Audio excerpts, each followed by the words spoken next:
Hey, what's up, everyone, and welcome back to Cinematic Reviews presented by Quantum Podcasts. As always, I will be your host, Chris, and this, of course, is the show about all things movies and TV.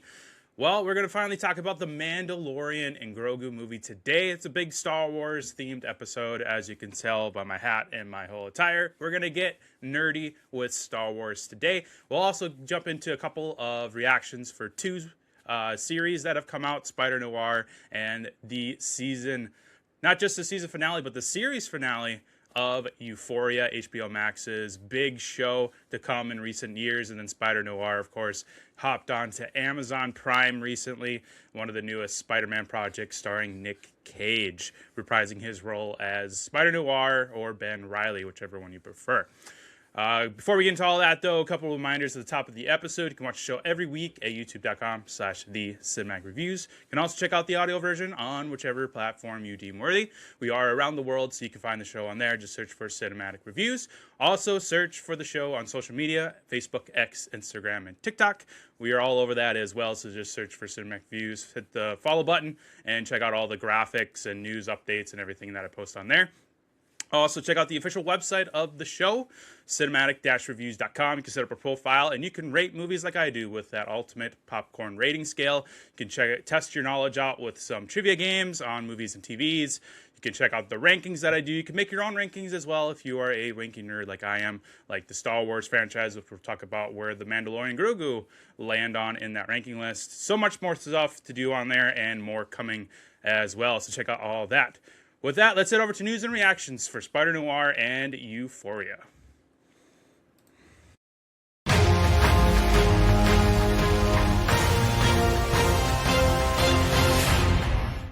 So the first reaction I'll talk about today is Spider Noir, the newest Spider-Man project to bring to us.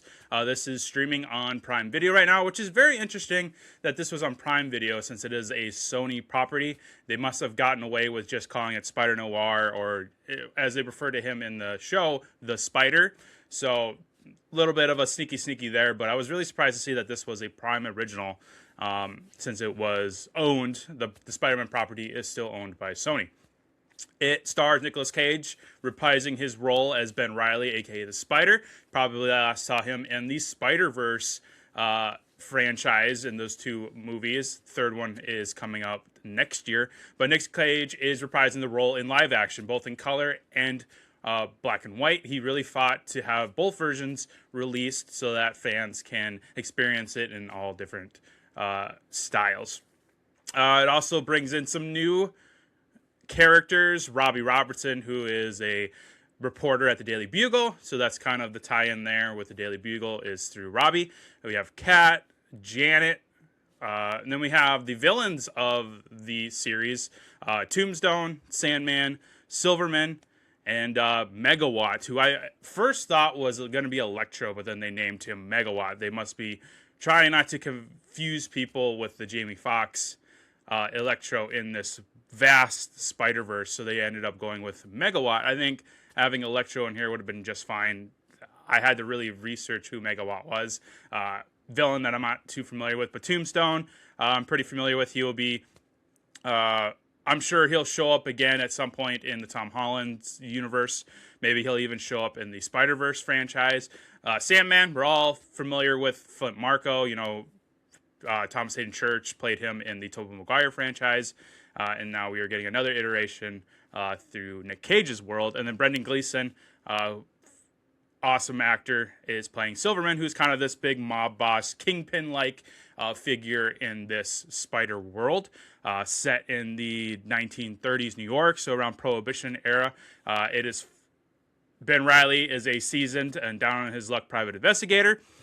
He is forced to grapple with his past, with the loss of a loved one, following a deeply personal tragedy, which I just spoke to about his wife getting killed through drowning. Couldn't save her. So he kind of hung up the spider mask for a long time until he is forced to do so. Bring up that mask once again once Brendan Gleeson comes on the scene and all of these villains start popping up after being experimented during World War II as prisoners of war. Nick Cage, of course, is one of them. That is how he gets these spider powers, is through a prison internment camp in World War II. Or World War One. Sorry, got my wars there mixed up. World War One. World War Two hasn't happened yet. As the city's one and only superhero, as they call in here, the Spider, which I'm guessing is so that they don't get into any trouble with Sony with naming him Spider-Man. So we'll see how that develops with, I hope, is a season 2. It is only 8 episodes right now. They're about 35 to 45 minutes long, so it's a pretty quick binge if you're going to watch all 8 episodes. I do recommend you watching all 8 kind of in the same sitting. It's kind of like just one big long movie. But it's really good. I can't wait to get more of this. Looking at the popcorn rating, I'm giving it 5 popcorns. So not quite on golden popcorn tier, but it is really good. Love the action in here. Love the costumes. Love the cast. Nick Cage is just going full on Nick Cage in all the most lovable ways. It's one of his best performances in the last decade or so.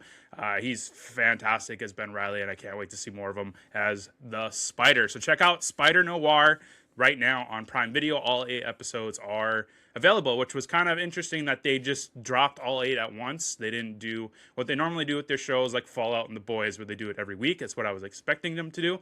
But they decided to just drop all 8 all at once. So check it out in color. I haven't checked it out in black and white yet. I think I'm going to do that next, but I did watch it in color, and it's very, very awesome.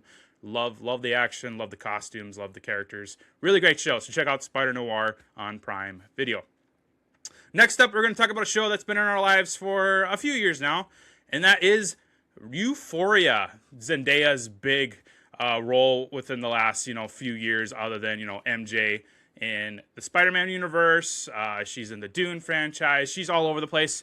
But her as Rue is where a lot of people, I think, grown to love her, post her Disney Channel days. Euphoria follows a teenager, Rue. It's a dark coming of age like story. You have different stories on friendship, addiction, love, sex, crime, finding your identity in the world and all these teenagers that we follow. Now with season 3 out, they're in their adulthood. They're trying to come up with careers for themselves. Some, end up not making it into the end.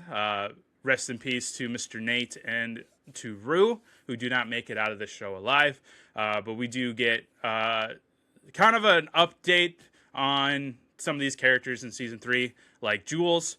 She is in a relationship with a very wealthy man who is also married.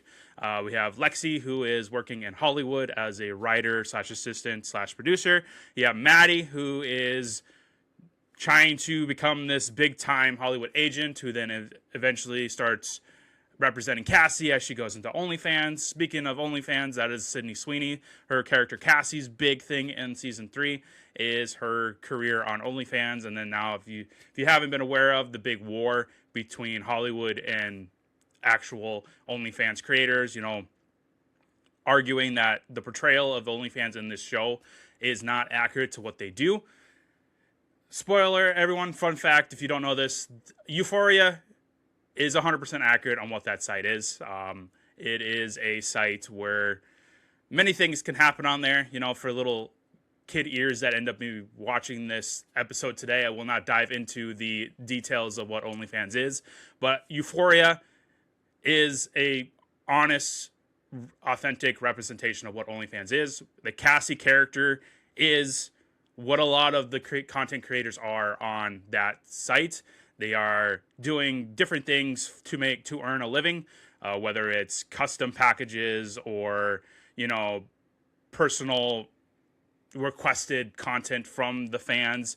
There's vast, variety of different content on there for anybody, but you can get into those specific ones that you see Cassie portray in here a little bit. Seasons 1 and 2, I think, were really, really good. Season 1's probably the best. That is looking at the popcorn rating on the site, it is golden tier, so it has the golden popcorn. Season 2 was a little bit of a downgrade, but I did give it 5 popcorns. It was a really good season. But season 3 was a big letdown. I only gave it 4 popcorns on the scale. The series finale, which not a lot of people knew was the series finale because HBO actually didn't advertise it that way. It advertised it as the season finale. But the creator, Sam Levinson, actually came out and said, nope, that was the series finale. Euphoria is now over. This story with Rue, with Jules, with Lexi, with Maddie, with Cassie, with Nate, this is done. We're closing the book on this story. Now, do they do like a multiverse type of thing where we get introduced to another group of characters in this Euphoria world? Potentially. This was a big show when it came out, very hyped, very beloved. But like all shows, it has to come to an end. Game of Thrones, for example, I think as much as I adore that show, it kind of overstayed its welcome a couple seasons too long. I'm glad that they ended this one with 3, because the way season 2 ended and the way the season 3 began, you could kind of tell that they didn't really know what they wanted this show to be going forward. And I think it was the right decision to end it after season 3, so it doesn't overstay its welcome. Just like Breaking Bad. Breaking Bad is, like, to me, one of the best examples of a show that had a start, middle, and end. It came and then it went when it exactly needed to be. It was a story that needed the 5 seasons to tell it, and it didn't need 6. It didn't need 4. It needed exactly 5 to tell its story. And I think that was the smart choice on Sam's part with Euphoria, was that we have a beginning, we have a middle, and we have an end with 3 seasons of this show. So all seasons are available on HBO Max right now. So go check it out. It is a really good show. Aside from, season 3 was a big letdown, but there are parts of it that I really liked. I liked catching up with these characters after so long, seeing what their lives would be like, post high school while they're trying to get their careers together. I think Rue is probably the one that doesn't shock me. Well, none of them really shocked me the most as far as what they ended up doing. But Rue's is kind of like, you're yelling at the TV a lot, where you're like, Rue, what are you doing? Did you not learn what you went through in middle school and high school? You're just carrying that into adulthood. She's becoming a drug mule across Mexico and U.S. borders.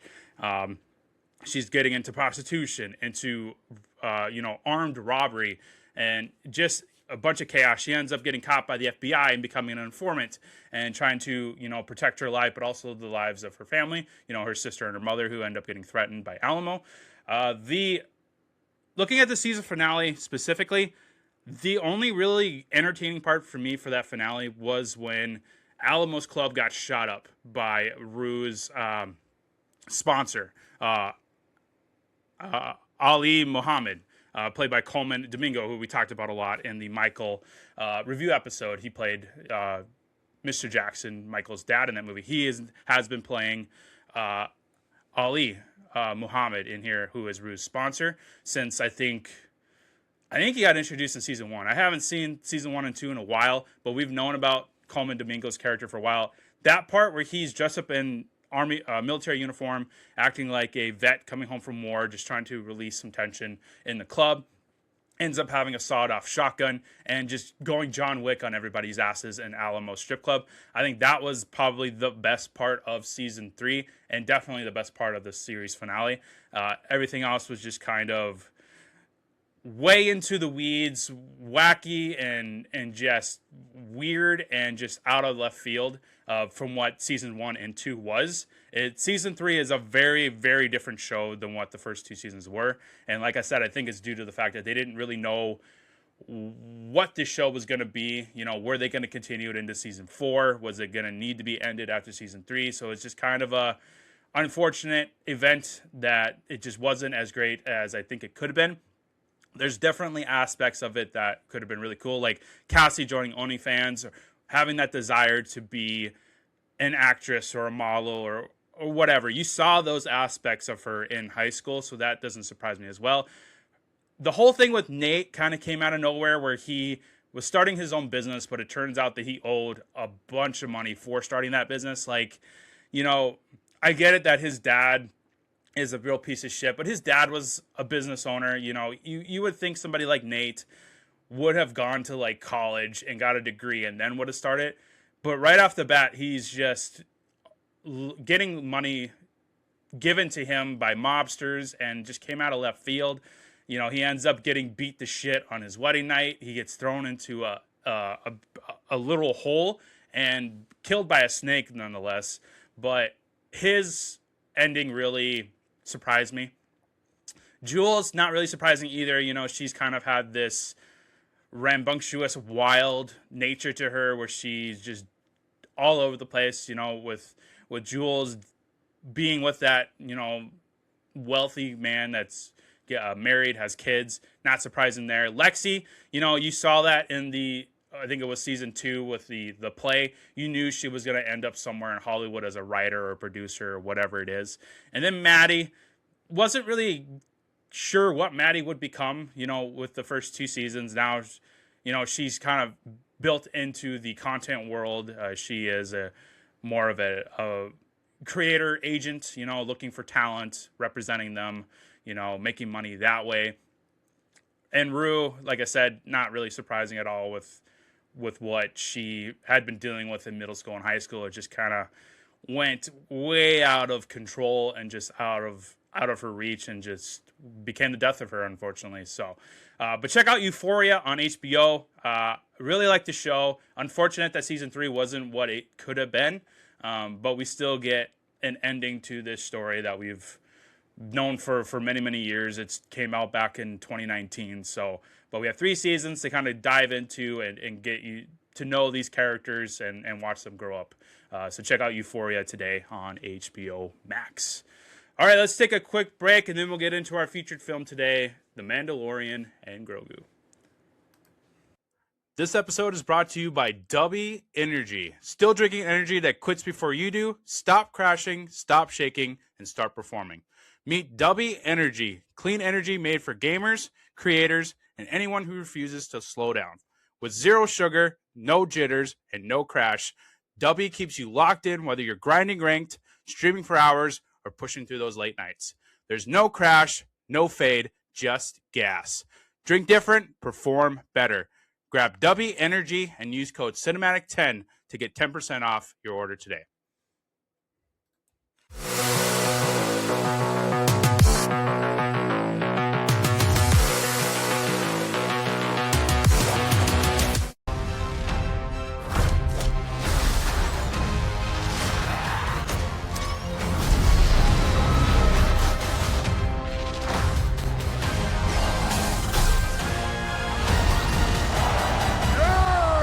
Impressive.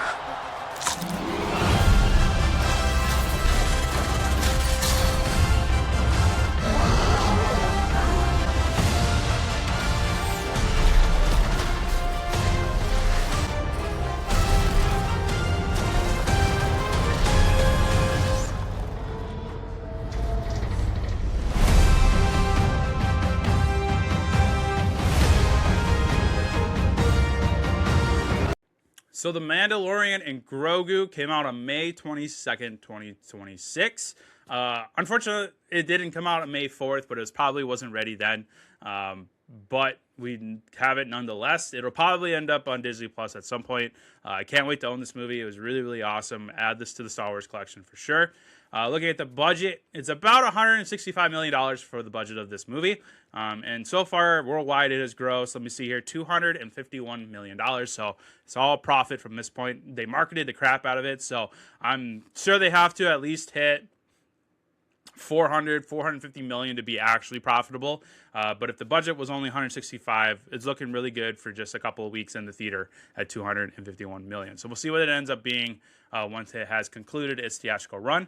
But the Mandalorian Grogu finds long-time bounty hunter Mando Din Djarin and his new apprentice Din Grogu to be exact, as they embark on an exciting Star Wars adventure. This is set about 2 years after Season 3 of the Mandalorian series.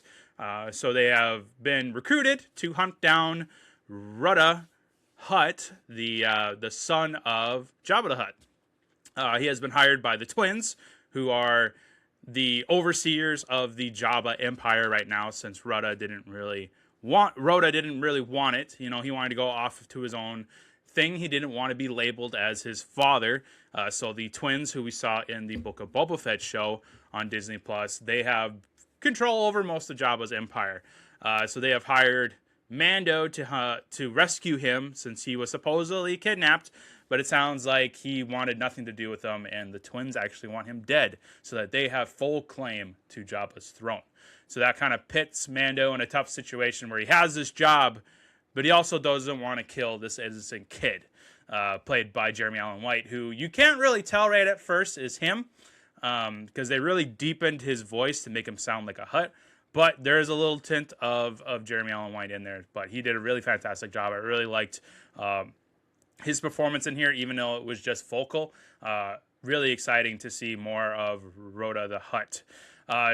Pedro Pascal plays the Mandalorian once again. Fascinating. I love Pedro. The Last of Us. Of course, The Mandalorian. He is now Reed Richards in the MCU, and a bunch of other movies like Kingsman. I absolutely love him. He's fantastic. I love him as Din Djarin. One of the best parts of Star Wars for sure is his portrayal as Mando. Really fascinating and really good in here too. You really get to see more of that father-son dynamic between him and Grogu. He has now officially adopted Grogu as of season 3. So he is legally Grogu's father. So you really see him jump into father mode throughout this movie. And he does a fantastic job with all the action scenes too. With him flying around with his jet, hopping on a walker, driving his new ship. It's just... I love Pedro Pascal. Mando is one of my favorite characters in the Star Wars universe by far. Next to Anakin and Darth Vader, who is my absolute favorite. But Mando is right up there in top 5, top 3 for sure. And it's all due to Pedro's performance. It's a lot of most of the time it's him, voice-overing. But there's a few scenes in there where he's in the actual suit, like when he's in that pit fighting the dragon snake. That's actually Pedro in the suit. But he's fantastic. I love him in the show. And I love him in this movie. Pedro is a national treasure for sure. Din Grogu, played by himself, Grogu, the little tyke. He is not voiced by anyone really. He is an animatronic on stage. So that's why I have him as Din Grogu, played by Grogu. But he's adorable. He is what the kids come to see Star Wars for, is to see him bounce around. He gets a big role in here. He actually has to take care of Pedro when he gets injured in battle. So there's that stretch of time throughout in the movie where Grogu has to take everything that Mando has taught him and save his father from dying, from poisoning. It was a really adorable scene to watch him use all these survival skills that he's learned throughout the Mandalorian series and put it to work in this movie. It was really, really adorable and really, really awesome to see him get more screen time than what he usually does in the show, which is a lot. But this is his movie just as much as it is Mando. So it was really cool to see that balance between the two characters. It wasn't just all Grogu. It wasn't just all Mandalorian. It was Mandalorian Grogu. Favreau did a fantastic job at balancing the two characters, giving them enough screen time to tell their story for audiences to get to know them even more than just the 3 seasons that we've gotten with them. Plus, the episodes in Book of Boba Fett. As well. So Din Grogu, adorable as shit in this movie. Kind of briefly talked about it already, but Rhoda the Hutt, played by Jeremy Allen White, who you probably know from Shameless, from The Bear, from Iron Claw, but he has now joined the Star Wars franchise as Rhoda the Hutt, the son to Jabba the Hutt. Fantastic work, like I said. It's all voiceover, but he does a really good job at performing with his voice and making it his own character. It's really awesome. We get Zeb from the Rebels show. He has been kind of popping in and out, in the Book of Boba Fett and Ahsoka, and a little bit in The Mandalorian. But he has been one of the big figures in the New Republic. The Rebels are starting. He spends a lot of time with... I can't remember that starfighter's name. He's the one that kind of pops up around in Ahsoka and all that. He's kind of like the Phil Coulson of the Mandoverse. But Zeb gets to spend more time with Mando in here, which is really awesome. I hope they carry that on to whether they do a movie or do a season 4 of the show. I hope Zeb becomes a really good partner with Din Djarin, and they have a really good chemistry together. The Hutt twins, talked about them already, but we last saw them in the Book of Boba Fett as they were kind of rifling with Boba Fett as he takes over some of the territories that the Hutts owned. They are now looking to own all Jabba Hutt's empire by killing their nephew, Rhoda.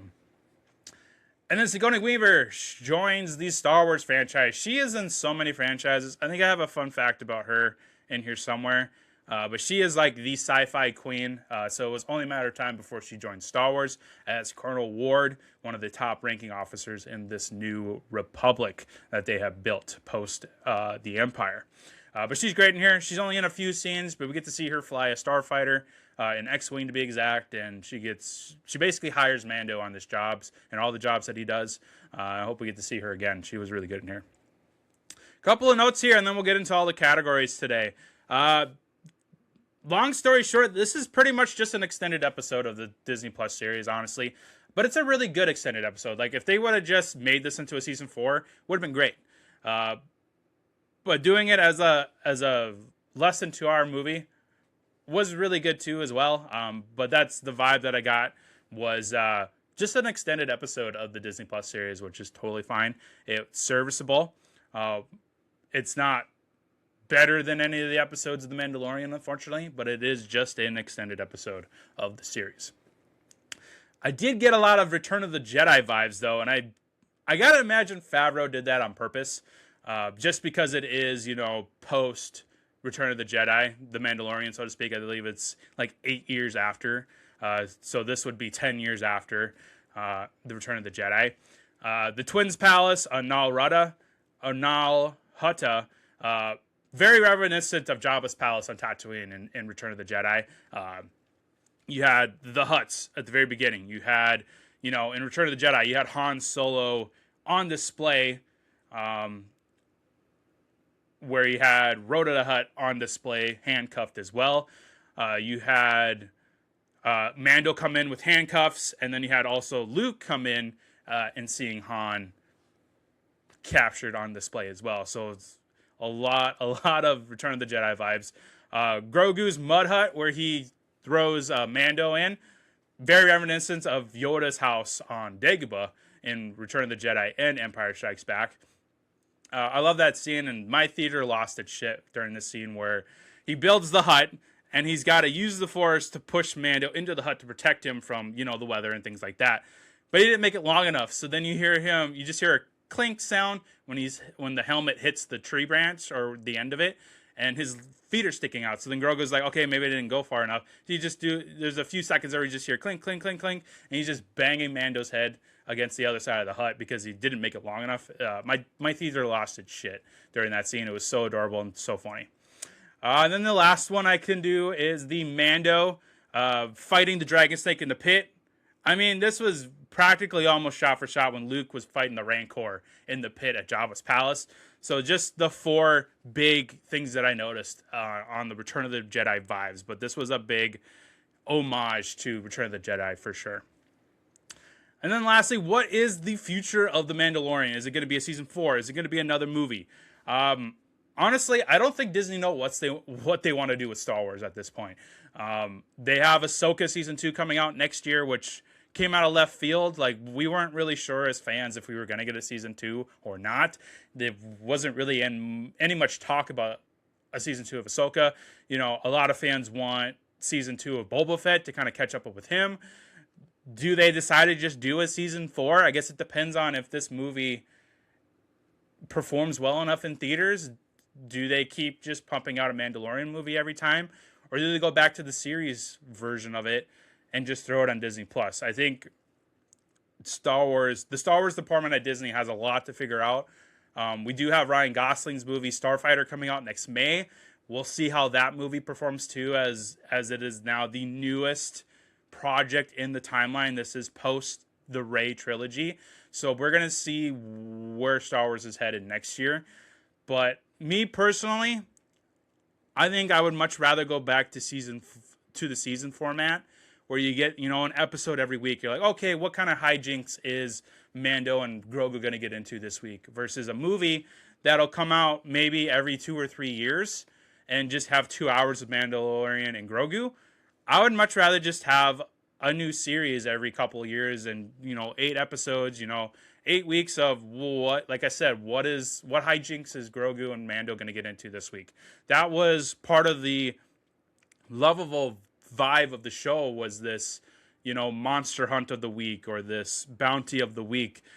With the movie version, it's sort of turning into just another episode of Star Wars, whereas the show itself was really unique and really stood out from the rest of Star Wars because it had that series format. And I think it's one of the prime examples of this works better as a show rather than a movie, where a lot of the, like the Marvel stuff, a lot of those shows could have just been 2-hour movies. That's just how I see it.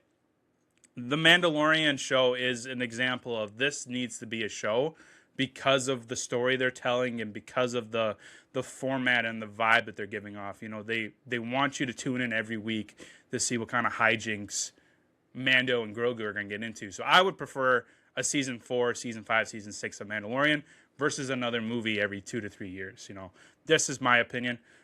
But I truly do believe, I don't think Disney knows exactly what they want out of Star Wars. And so they're trying to just throw things at the wall just to see what sticks. We got Ahsoka season 2. Okay, maybe do we revisit Boba Fett? So let's throw Boba Fett season 2 out there. You know, let's increase the timeline further.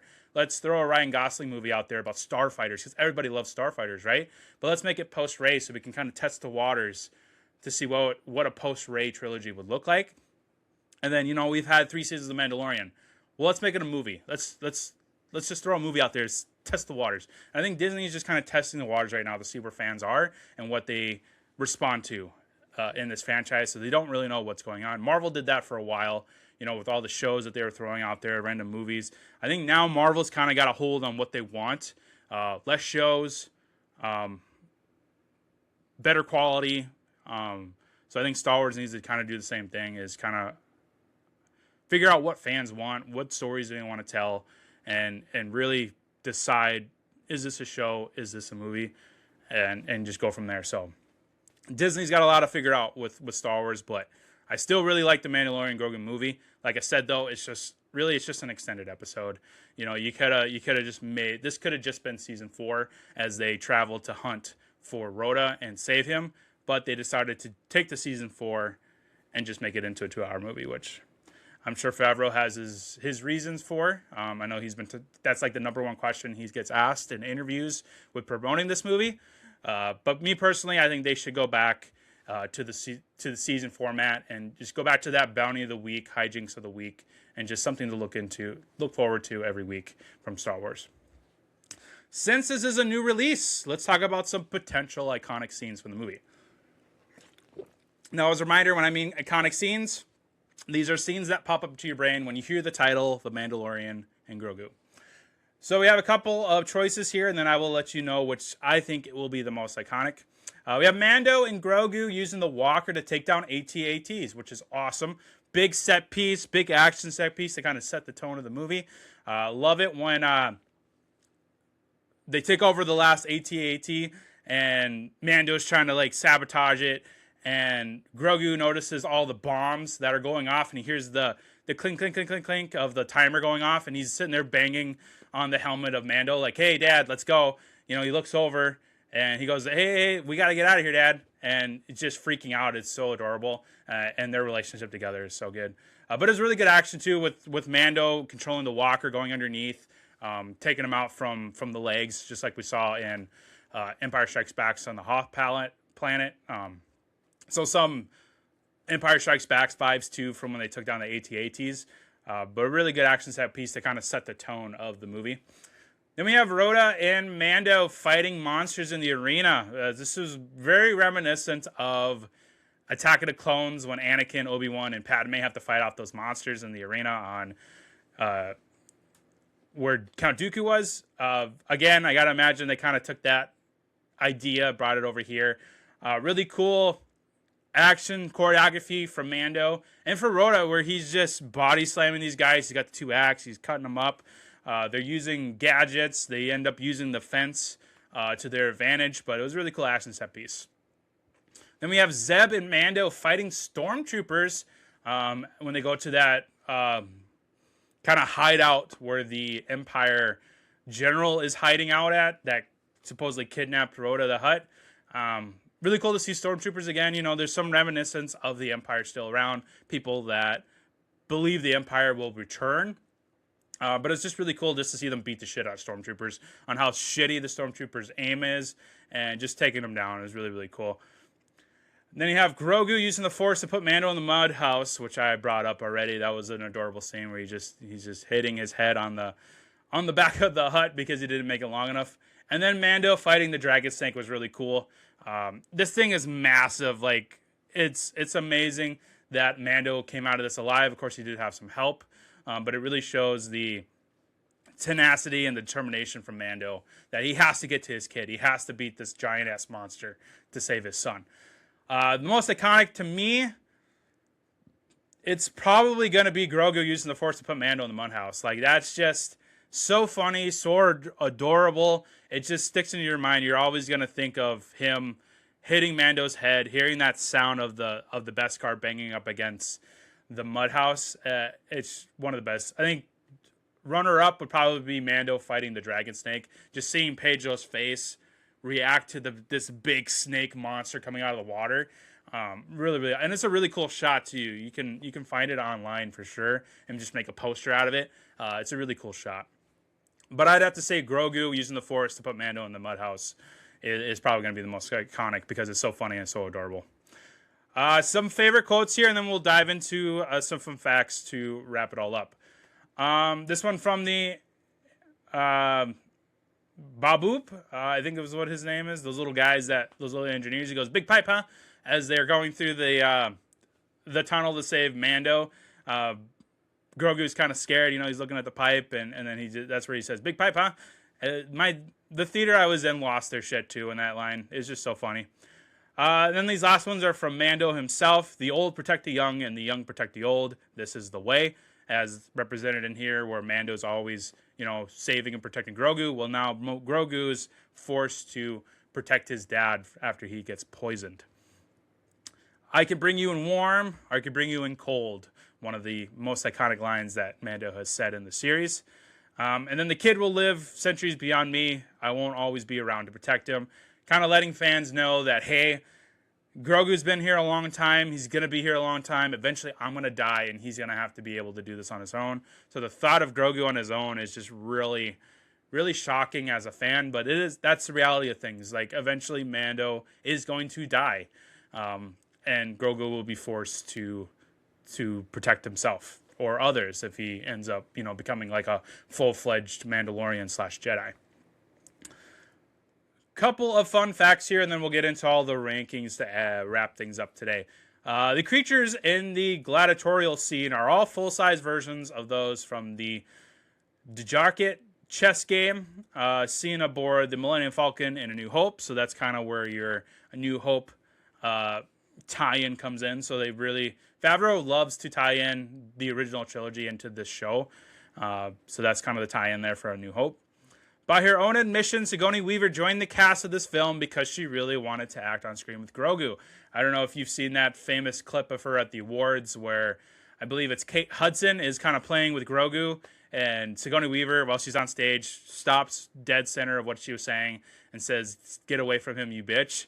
One of the most comical moments in an award show ever, when Sigourney Weaver was threatening Kate Hudson to stay away from Grogu in the crowd. It was really good. This movie also marks, for Sigourney Weaver, her fourth sci-fi franchise where she appears. Previously, she starred in the Alien franchise, Ghostbuster franchise, and the Avatar franchises. The first Star Wars film shot entirely in California. The production received a $21.8 million tax credit, one of the largest ever awarded by the state. So, really interesting that they actually shot this entirely in California. A lot of times they'll go like Atlanta or things like that because of the tax credit. Well, it looks like California gave them a break this time. Jeremy Allen White recorded a temp track of Rhoda's lines before filming began to give the cast on-set lines to act against. I love it when they do that. When they have the actor come in and read the lines ahead of time, and then they'll play it on screen with where it should be in post-production so that the actors on set can react live to what is being said. I love it when they do that. A scene shown in the final trailer of Din Djarin swimming unmasked makes use of Pedro Pascal's experience as a competitive swimmer. So that was really cool. No wonder he was able to get away from that giant dragon snake. He is actually a really good swimmer. So yeah, I love Mandalorian Grogu. It is an extended episode. It's not like anything super special, but I still really love it. I love seeing Mando and Grogu on screen interacting with each other. I love the father-son dynamic that they have since this show was brought to us. It's a really fun movie and a really great part of Star Wars. I can't wait to rewatch this over and over again with the rest of the Mandalorian show. So with that, let's head over to all the rankings. The Star Wars ranking, Best in Show, and then the Popcorn rating.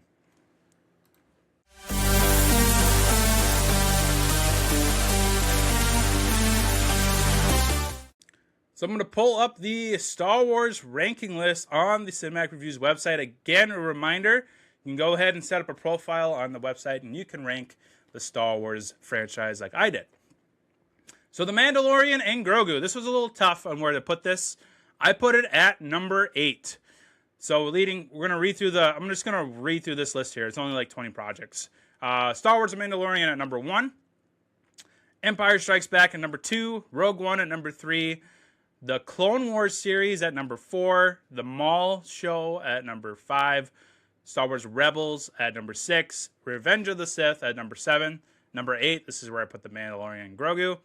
Number 9, The Book of Boba Fett. Now, I'm one of the few fans that really love Boba Fett.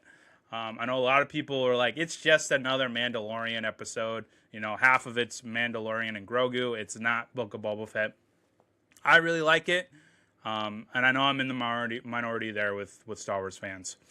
Number 10, Return of the Jedi. Number 11, A New Hope.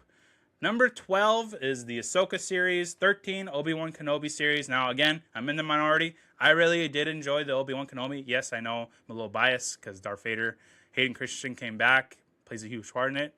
So that I am a little biased, but I still really like the Obi-Wan show. Number 14, The Force Awakens. Number 15, The Bad Batch. 16, Andor. Number 17, Rise of Skywalker. Now, I know Andor is like in the top 5 for a lot of people. It took me a while to get into Andor. I need to rewatch it again, but Andor just wasn't for me. Now, I really like Diego Luna as Cassian. I love the story that they're trying to tell. I love that it's different than the rest of the Star Wars franchise. You know, it didn't really have lightsabers. It was more of an espionage show. I just wasn't for me. I like it still. It's a great episode in Star Wars, but it's not up there with the rest of them. 17, Rise of Skywalker. 18, The Last Jedi. 19, The Phantom Menace. 20, Attack of the Clones. 21 is Solo. 22, Skeleton Crew.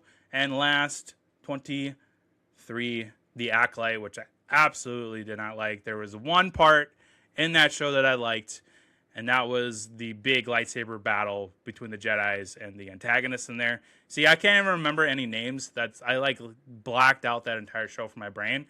But it is last on the list for Star Wars. But like I said, The Mandalorian Grogu comes in at number 8. Now we have Best in Show. This was tough. I got some really strong nominees here. So we got Pedro Pascal as Din Djarin, a.k.a. Mando. We've got Din Grogu as himself. And then we have Jeremy Allen White playing Rhoda the Hutt. This was tough. It was between Mando and Grogu. And I almost picked Mando to win this one. But I got to go with Grogu on this one. He is so adorable. That scene when he's building the hut, he's taking care of Mando after he got poisoned. It's really showing that Grogu is maturing.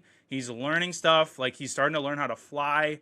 He's going on missions by himself. Like, this was a really, really good Grogu performance. I think this is his best performance in all of the Mandalorian story that we've gotten so far. And it's because he's more mature. He's been given more to do on screen. But I almost picked Mando from this because Mando is freaking awesome. He's such a badass with his blasters, with the maneuverability that he does during the hand-to-hand combat stuff, the jet flying around with his jetpack, you know, fighting the big dragon snake in the pit. Like I said, there was a really good balance between Mando and Grogu in this movie. It wasn't like lopsided whatsoever. But Grogu is just so adorable, and it's just really cool to see that he is learning actual skills to go on missions by himself and surviving. So I got to give it to Grogu for the Best in Show of The Mandalorian Grogu. But Mando comes in there right behind him at number 2. It's really tough. And then the popcorn rating. A part of me really wanted this to be a golden popcorn movie, but I couldn't quite get there. So I'm going to go with 5 popcorns. It's really good. It's a really good episode of Mandalorian. It's a really good episode of Star Wars. But I just couldn't quite get it to that golden tier. So I'm going to go with 5 popcorns for Star Wars, The Mandalorian, and Grogu. So check out Mandalorian Grogu. It's going to be in theaters for a little bit. Eventually, it will be available to buy, and then it'll hit Disney Plus, just like the rest of the Star Wars franchise. So go ahead and support this film. It's really awesome. If you're a diehard Star Wars fan, you have to go see it. If you're new to Star Wars and you kind of grown to love Grogu, it's a really good Grogu performance. So go ahead and check it out in theaters today, and then eventually on Disney Plus. Well, that's going to wrap it up for today's show.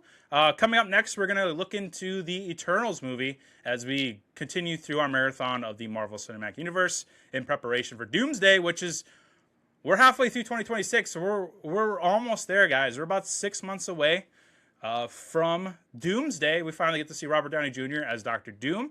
It's going to be awesome. I can't wait. We got Eternals this week. I believe we have Hawkeye next week, and then we'll get into Spider-Man No Way Home. We got some events coming up as well, like the Top Gun double feature on July 4th to celebrate the 250th anniversary of America. We've got the Scary Story of the Universe triple feature episode, first ever triple feature we've ever done on the show. That'll be coming out on June 20th once Toy Story 5 comes out. Masters of the Universe and Scary Movie 6 comes out this weekend. Super excited. It's going to be a jam-packed weekend of movies for me. I'm going to like 3 movies this weekend. It's going to be great. I'm so excited for the summer blockbuster season. So good. We got Steven Spielberg's movie next year, Disclosure Day. We got Spider-Man coming up. We got The Odyssey coming up. So much movies, so much, just so little time too, but it's going to be good. A lot of great episodes coming up, so check out the show. Check out all the other episodes that I've done. Check out the other podcasts brought to you by Quantum Podcast, the Quantum Flash Gaming channel, and the Enzo Report, the football podcast that I do. So much content. Hope you all have a good rest of your day and good rest of your week. So we'll see you guys next time on the show with Eternals.